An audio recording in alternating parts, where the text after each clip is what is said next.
പാപം ചെയ്യുമ്പോൾ അതിന്റെ ശിക്ഷ വരുന്നതും ഈ 3 തലത്തിലാന്ന് ഓർത്തേക്കണം. ഒന്നാമത്തത്, ചില നേരങ്ങളിൽ നമ്മുടെ ജീവിതത്തിൽ തന്നെ നമ്മൾ അതിന്റെ കഷ്ടദുരിതങ്ങൾ കാണും. നമ്മുടെ ജീവിതകാലത്ത് തന്നെ അതിന്റെ കഷ്ടദുരിതങ്ങൾ കാണും. ഇനി നമ്മുടെ ജീവിതകാലത്ത് കണ്ടില്ലെങ്കിൽ അടുത്ത് എവിടെ കാണും? നമ്മുടെ തലമുറകളിൽ അത് കാണും. സംശയം വേണ്ട, നമ്മുടെ തലമുറകളിൽ അത് കാണും. ഇനി അടുത്തത്, മൂന്നാമത്തെ ഡയമെൻഷൻ, അന്ത്യവിധിയിൽ, നമ്മുടെ വിധിയിൽ അത് കാണും.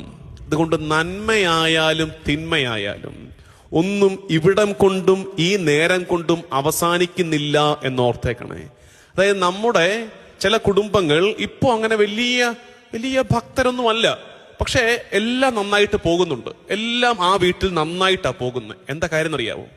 2 or 3 തലമുറയ്ക്ക് മുമ്പ് ആരോ നല്ലത് ചെയ്തു വെച്ചിട്ടുണ്ട്. ആരോ FD ഇട്ട് വെച്ചിട്ടുണ്ട്. അതിന്റെ പലിശ എടുത്തുകൊണ്ടിരിക്കുക ഈ കുടുംബം.